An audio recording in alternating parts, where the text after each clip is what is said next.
Certes, vous entendrez parler de l'Union africaine. Oui, elle existe. Mais quel est l'effet de l'Union africaine en réalité?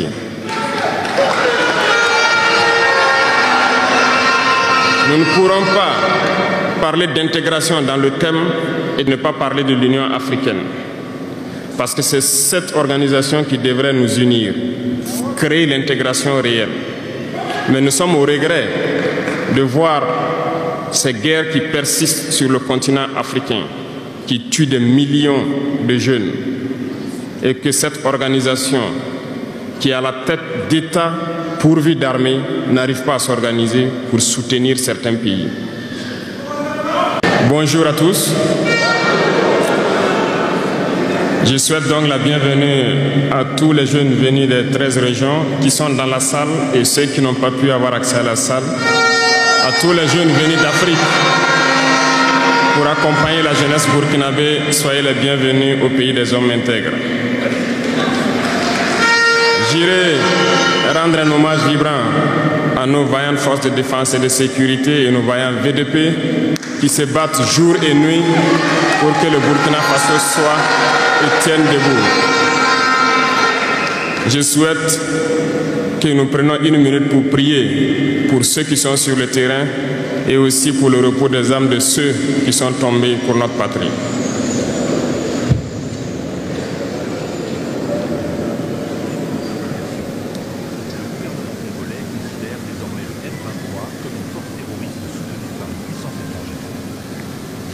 Je vous remercie.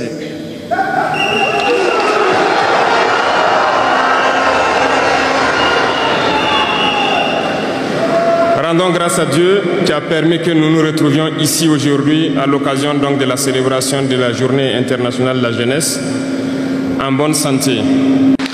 Jeunesse. Jeunesse du Burkina, jeunesse d'Afrique. La jeunesse, cette phase de la vie où l'on a assez de force, assez d'énergie. La jeunesse, c'est l'époque où on n'a pas assez de temps. Nous devons profiter du temps qui nous est donné, utiliser l'énergie nécessaire pour atteindre nos objectifs, pour changer le monde, changer notre monde, changer le monde des autres, positivement. Les enfants souhaitent grandir pour être jeunes. Les personnes âgées souhaitent redevenir jeunes. Tout le monde veut être jeune. La jeunesse est une bénédiction. Alors profitez de la jeunesse pour faire œuvre utile. Voilà pourquoi quand je vois dans le thème choisi, les deux premiers mots nous interpellent. Intégration, sécurité. L'Afrique fait face à de nombreux défis. Et on doit se poser des questions. La jeunesse est-elle un atout ou un handicap pour le développement des nations? La réponse est simple et sans équivoque. Et vous la savez. Les pays développés ont pour la plupart une population vieillissante. Et actuellement, beaucoup de pays ont lancé des programmes pour rajeunir leur population. L'Afrique a cette chance d'avoir une population très jeune.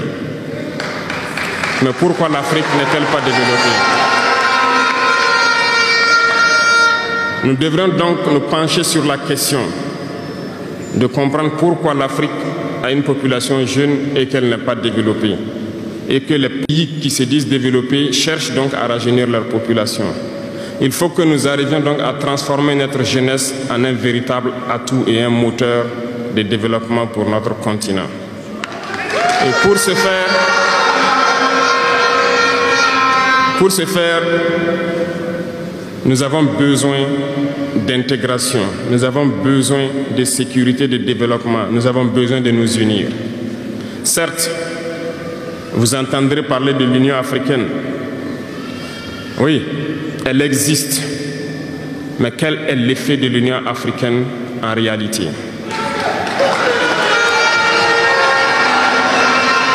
Nous ne pourrons pas parler d'intégration dans le thème et de ne pas parler de l'Union africaine. Parce que c'est cette organisation qui devrait nous unir, créer l'intégration réelle. Mais nous sommes au regret de voir ces guerres qui persistent sur le continent africain, qui tuent des millions de jeunes, et que cette organisation, qui est à la tête d'États pourvus d'armées, n'arrive pas à s'organiser pour soutenir certains pays. L'union n'est pas juste un mot. L'union, c'est un symbole. Et nous, jeunes, devrions apprendre leçon de cette situation pour nous unir, pour faire de l'intégration une réalité. J'ai été désagréablement surpris lorsque l'Éthiopie, qui abrite donc le siège de l'Union africaine, vivait un conflit. Et quand j'ai vu le Premier ministre se mettre en treillis et annoncer fermer l'université à Addis Abeba pour faire face à la menace, je n'ai pas vu l'action de l'Union africaine pour protéger ses sièges. Les États occidentaux, pour la plupart, voyaient Addis Abeba tomber, ont plié bagages et partir. L'Éthiopie s'est battue, a trouvé une solution interne et vit plus ou moins en paix aujourd'hui. Les enfants du Congo meurent depuis des années. Plusieurs autres conflits, tels au Soudan, existent sur le continent. Nous aurions aimé voir l'Union africaine générer les forces et toutes les stratégies nécessaires pour soutenir ces États pour qu'ils puissent retrouver la paix. Depuis près de 10 ans, le Sahel est le théâtre du terrorisme international. Mais nous ne voyons aucun soutien de ces organisations pour trouver une solution à ce problème.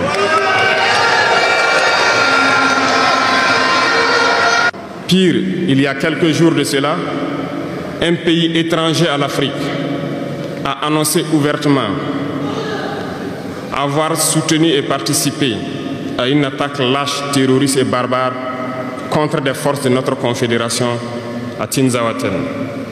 L'Union africaine n'a pipé aucun mot pour condamner cette ingérence d'un État extérieur à l'Afrique dans les affaires internes de nos États. Je souhaiterais qu'ils l'entendent et qu'ils sortent donc de leur silence et poser des actes pour que la jeunesse puisse croire en l'Union africaine. Merci. Il nous faut nous unir et la seule manière de s'unir, c'est de se parler, de se comprendre et de pouvoir donc asseoir les bases de cette unité-là. Il y a 3 mots, 3 grands vices qu'il faut bannir de nos comportements et de notre vie. Je parle de la lâcheté, la traîtrise et l'incompétence. Il faut bannir ces 3 mots de notre mode de vie. Et je m'en vais vous expliquer pourquoi. La lâcheté recouvre beaucoup de vices. Un lâche a toujours peur. Et lorsqu'on a peur, on devient un esclave. On se plie, on lèche les bottes.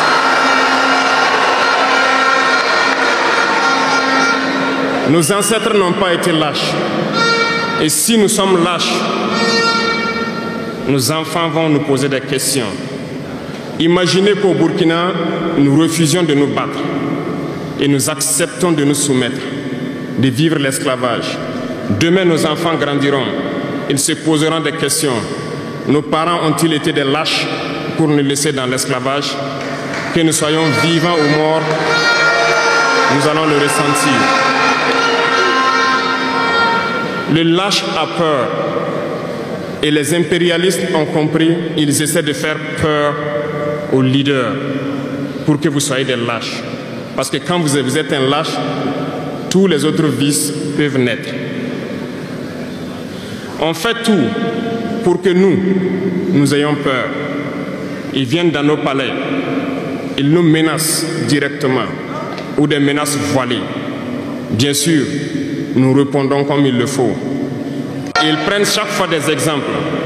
Ils nous diront, vous savez, Thomas Sankara a essayé de faire comme ça, mais il est où? Il est mort. Le président haïtien, il a essayé de faire comme ça, il est où? Il est mort. Kadhafi a essayé comme ça, il est où? Il est mort. Voilà des propos qu'on nous tient de manière voilée pour nous faire peur. Et puis, nous voyons aussi souvent certains jeunes essayer d'emboîter le pas d'une autre manière. On peut les entendre dire « telle personne a régné ainsi, il est à la CPI. Telle personne a régné ainsi, il est en prison. » Tout ça pour essayer de nous faire peur, pour qu'on devienne des lâches. Mais je pense qu'ils n'ont pas compris quelque chose. Quand nous disons la patrie ou la mort, nous vaincrons, ce n'est pas qu'une phrase, ça a tout son sens. Nous n'avons pas peur et nous n'aurons jamais peur. Nous continuerons notre lutte.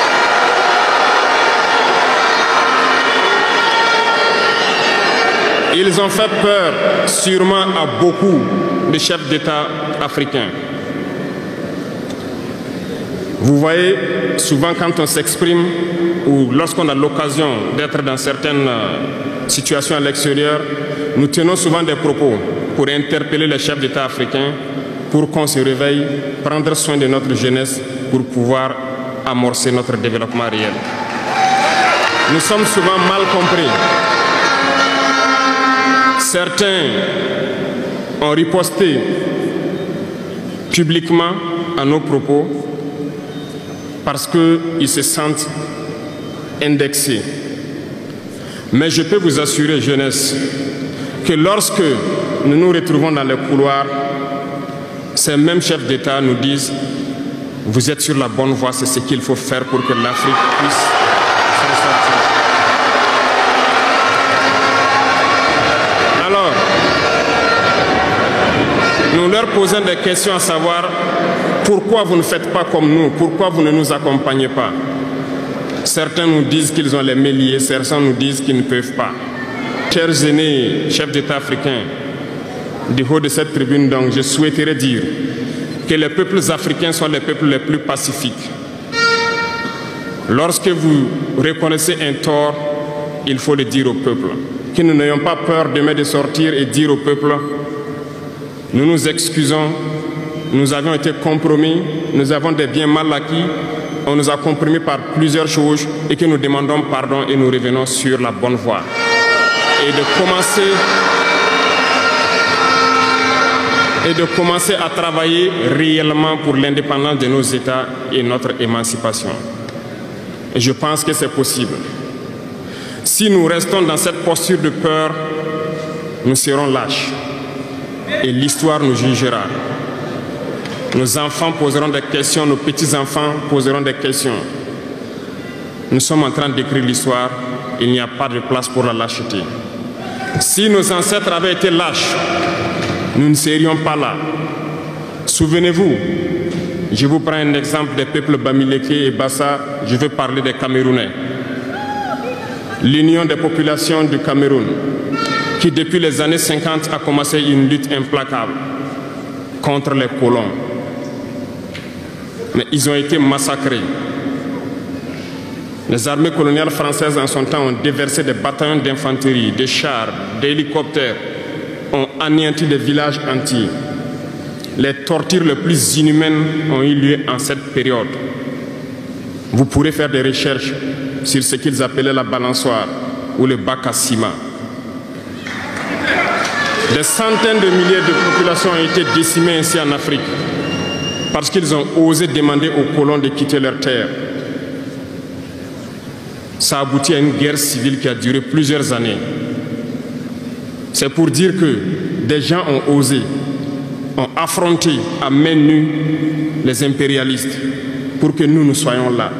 Il n'y a pas de raison que nous ne puissions pas affronter les impérialistes pour que nos générations à venir puissent vivre. Il y a beaucoup d'exemples à travers l'Afrique d'hommes courageux qui ont refusé d'être lâches, qui ont combattu, qui ont fait face. Eh bien, soyons dignes de ces gens. Nous sommes leurs descendants et soyons dignes d'eux. Un lâche ne peut pas être digne. Ne soyons pas lâches, jeunesse africaine. Parce qu'un lâche est toujours un traître. Et ça va de pair. Ils essaieront de nous faire peur pour que nous soyons lâches. Et si nous sommes lâches, nous allons trahir. Il faut bannir la traîtrise de nos habitudes. Des Africains ont été traîtres pour que la traite négrière réussisse en Afrique. C'est parce que des Africains ont été traîtres que la colonisation a pu tenir en Afrique. Interrogeons l'histoire, nous le verrons. Patrice Lumumba a été trahi parce qu'il a osé tenir tête. Et ces mêmes télévisions belges sont venues au Congo pour quelques billets tendus à des individus au Congo pour une interview pour contenter leur population. Et vous avez pu suivre ça. Lumumba nous dérangeait. Il est mort, on est content. C'est de la traîtrise. Beaucoup d'autres héros sont tombés pour que nous soyons là aujourd'hui. Et c'est une technique de l'impérialisme de faire peur aux autres en menant des actions pour réellement créer la terreur. Ça n'a pas commencé aujourd'hui. Je vous prendrai l'exemple d'un guerrier qui s'est battu, Victor Biakaboda. Lisez, vous comprendrez. Il est issu d'une famille de chefs, pas de la chefferie donnée par le colon. Il était un enfant digne. Il a fait ses études au Sénégal. Il est venu médecin en Guinée. Et lorsque le RDA a été créé, il a rejoint la Côte d'Ivoire pour mener le combat contre les impérialistes, contre les envahisseurs, contre le colon. Il a essayé d'organiser la société ivoirienne. Partout, les gens ont commencé à porter la voix. Il y avait en son temps un général Péchou qui a fait massacrer les populations ivoiriennes pour que jamais cet esprit de liberté ne puisse germer. Il a continué son combat aux côtés de Félix Houphouët-Boigny. Ils ont lutté, mais le plus virulent était Victor Biakaboda. Il représentait une menace pour les impérialistes. Qu'ont-ils fait? En plus de massacrer les populations qui manifestaient, un soir, ils l'ont tué de manière atroce à côté de Boisflé. Quelques heures après, lorsque les populations de Dimbokro ont entendu l'assassinat, ils ont marché, ils ont manifesté, ils ont été massacrés par l'armée coloniale. L'histoire est têtue, les faits sont là. Après sa mort, qui a fait peur à Félix Houphouët-Boigny, ils l'ont appelé et il dit: si vous continuez la lutte, vous connaîtrez le même sort. Il a eu peur et il s'est rallié à l'impérialisme. Il a été nommé ministre en France et plus tard il est venu prendre les rênes de la Côte d'Ivoire. Et ils l'ont utilisé pour éliminer beaucoup d'autres personnes qui osaient lever la voix. Et je pense que Thomas Sankara est un bel exemple.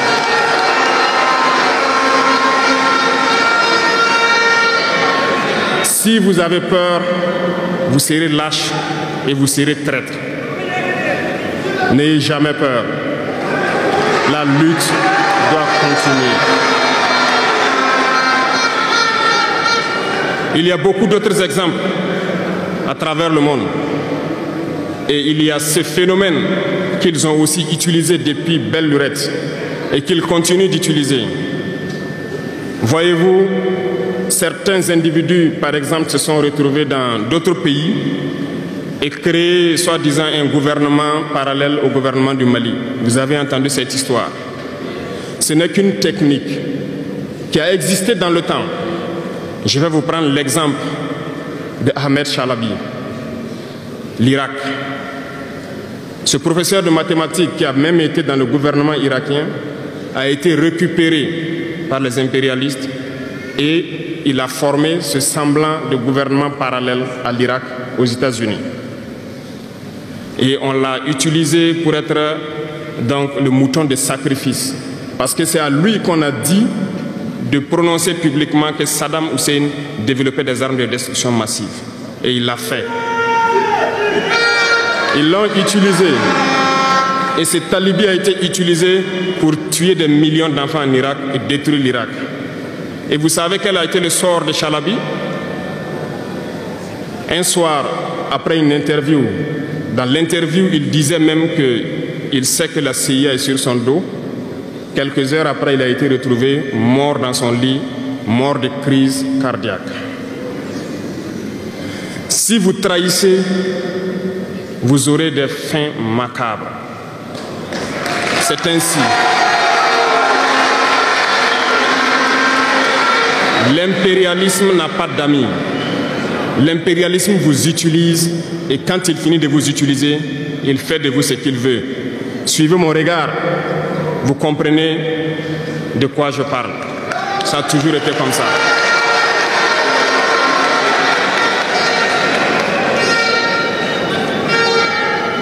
Le troisième vice, c'est l'incompétence. L'incompétence est un phénomène très dangereux qu'ils ont utilisé pour détruire la société africaine. Dans nos administrations, il y a beaucoup d'incompétence. Reconnaissons-le. Les incompétents ont beaucoup de place à côté de l'impérialisme. Parce que les incompétents peuvent plomber le développement d'un pays. Les incompétents peuvent vous amener à douter de vous. Les incompétents aiment la facilité. Les incompétents aiment tout pour eux seuls. Les incompétents n'aiment pas ceux qui sont compétents. Ils n'aiment pas ceux qui innovent, ceux qui cherchent.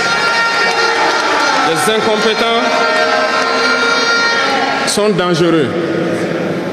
Lorsque vous êtes éclairé, l'incompétent ne vous aime pas. Lorsque vous voulez innover, l'incompétent ne vous aime pas.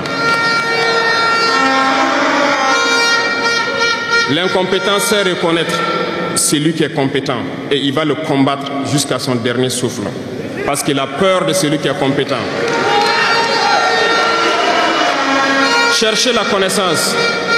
Cherchez la connaissance et travaillez. Travaillez dur pour être compétent. Bannissez l'incompétence. Parce que, à travers les distractions qu'on veut nous faire adopter, on devient incompétent. Je vous prends un exemple. Les réseaux sociaux sont les lieux de publication des informations aujourd'hui. Les gens s'informent à travers Internet et beaucoup de choses. Un jeune qui publie sur les réseaux sociaux un article sur sa ferme ou un projet agricole ou un projet scientifique, je suis jeune, je connais les termes. Il n'aura pas peut-être 1000 vues. Mais un jeune qui publie sur des futilités, il a des millions de vues.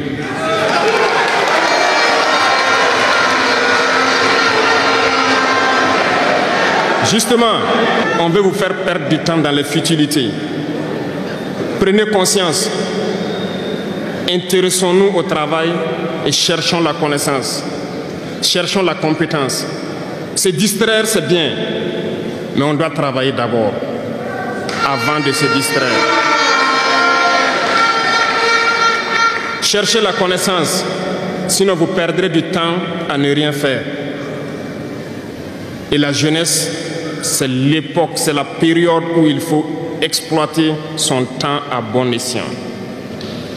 Les impérialistes le savent. Voilà pourquoi ils vont multiplier tout ce qui est événement de distraction. Ils vont multiplier tout ce qui est événement qui peut vous détourner du travail pour que vous soyez des incompétents. Et en ce moment, quand vous êtes endormis, on choisit les incompétents pour diriger tout ce qui est structure importante. Et vous n'avez le choix que de vous plier. Ne soyons pas incompétents, cherchons la connaissance. Les incompétents se cachent souvent derrière des mots. Ils emploient les termes de démocratie, de liberté, sans se rendre compte de quoi il s'agit. Camarades, la démocratie est un état d'esprit, autant que la jeunesse est un état d'esprit. C'est soi-disant démocrate, mais regardez le monde. Comment est-ce qu'on peut vouloir imposer la démocratie en tuant des millions de personnes? C'est de la dictature, ça, ce n'est pas de la démocratie. Ça ne s'impose pas. Ceux-là qui se disent démocrates. Mais regardez, nous avons vu des scènes où on a empêché des gens de rentrer dans des assemblées. On a vu des scènes où des forces ont débarqué dans des assemblées pour obliger les députés à prendre des textes. On a vu des scènes plus terribles que ça, où les gens tuent leurs manifestants. Mais eux, ils s'appellent démocrates et nous, on nous appelle donc des putschistes. Si c'est ça la démocratie, je répète, nous ne voulons pas de cette démocratie.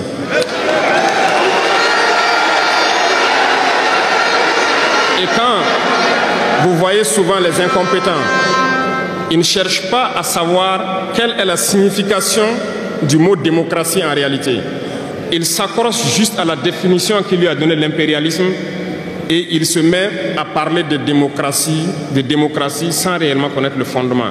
Ça, c'est de l'incompétence. Il faut chercher à connaître, avoir la connaissance, regarder le monde pour redéfinir la démocratie telle que nous le voulons en Afrique. Les incompétents se cachent derrière les libertés. Retenez une chose, il n'y a pas de liberté individuelle qui existe. C'est un fait. Vous pensez vraiment que chacun est libre? La liberté est collective. Tant que nous vivons dans une société avec des règles, la liberté est collective. Parce que si vous ne respectez pas les règles, vous ne pouvez pas vivre dans la société. Si vous êtes libre de parler comme vous voulez, l'autre aussi est libre de vous répondre comme il veut. Ça sera du désordre. Si vous êtes libre de rouler dans la rue et de passer le feu au rouge comme vous voulez, l'autre est libre de passer aussi et de vous cogner. Vous comprenez que si la liberté individuelle prend le dessus, nous sommes dans une société de désordre. Voilà pourquoi il y a des règles dans la société. Et les règles, tout le monde doit les respecter. Et là, on parle de liberté collective. Donc, certains se donnent le droit de parler de leur liberté individuelle à eux, mais ne tenant pas compte des autres. Je pense que ça fait partie aussi de l'incompétence, parce qu'ils ne cherchent pas à comprendre, ils s'arrogent les droits que peut-être les États les ont donnés pour sévir, pour faire tout pour eux, en négligeant les libertés des autres. Non, la liberté est collective. Avant de poser un acte, on pense à la liberté d'autrui. Et nous ne devons pas transcender la liberté des autres. Donc ça fait qu'on doit avoir de la réserve. Et une fois qu'on a de la réserve, la liberté individuelle n'existe pas. La liberté est collective. Et nous devons avoir cette culture de liberté collective. Cherchons donc la connaissance, lisons, interrogeons l'histoire. Ne lisez pas l'histoire écrite en leur faveur. Cherchez la connaissance à travers plusieurs sources et vous comprendrez dans l'histoire qui s'est battu pour l'Afrique, comment nous devons nous battre pour continuer cette lutte de nos dévanciers. Et je ne terminerai pas mes propos sans faire un coup de gueule encore au volet de la communication. Parce que comme je le dis, c'est l'arme fatale de l'impérialisme. Et vous jeunes, vous devez tout faire pour savoir distinguer le vrai du faux. Nous continuerons à démonter les mensonges des médias impérialistes qui essaient de toujours créer des soucis en Afrique. Parce que ces médias, par leur bouche, ils peuvent vous rendre un roi demain. Par leur bouche, ils peuvent vous faire quitter de votre position de roi et vous rendre un piètre esclave demain. Faites attention. Je suivais une émission, malheureusement, il n'y a pas longtemps, burkinabé, où un jeune journaliste a sorti une phrase qui m'a laissé un peu perplexe. Il parlait de la Corée du Nord. Et le journaliste a dit, mais il meurt de faim en Corée du Nord. A-t-il pris le soin d'aller en Corée du Nord enquêter pour voir vraiment s'il meurt de faim? L'idée que les médias impérialistes ont vendu de la Corée du Nord est plus développée que beaucoup de pays européens. Et parce que ces médias nous disent la Corée du Nord c'est la dictature, les gens meurent de faim, ils sont pauvres, ils n'ont rien, on prend ça ainsi. Mais la Corée du Nord est une puissance nucléaire, comment est-ce qu'ils ont fait?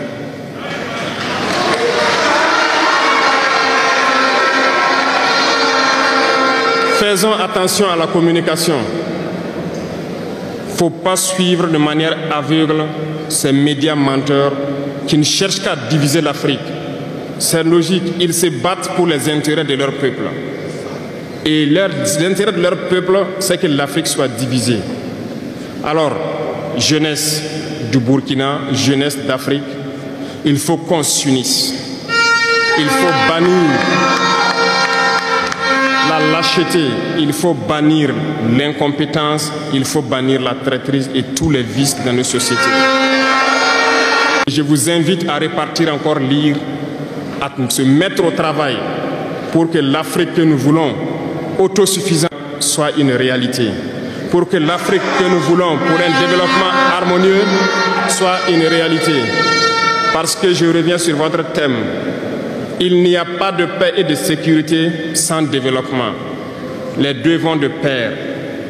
S'il n'y a pas de développement, il n'y a pas de sécurité. Parce que s'il n'y a pas de développement, la jeunesse va forcément se retrouver dans les vices. Et il n'y aura pas de sécurité. S'il n'y a pas de sécurité aussi, il n'y a pas de développement. Donc les deux doivent aller de pair. Intégrons cela dans nos combats pour que nous puissions nous battre et nous développons. Allons-y vers la production. Produisons suffisamment. Transformons sur place nos matières premières pour que ce soit bénéfique pour nos populations et envie d'exporter cela.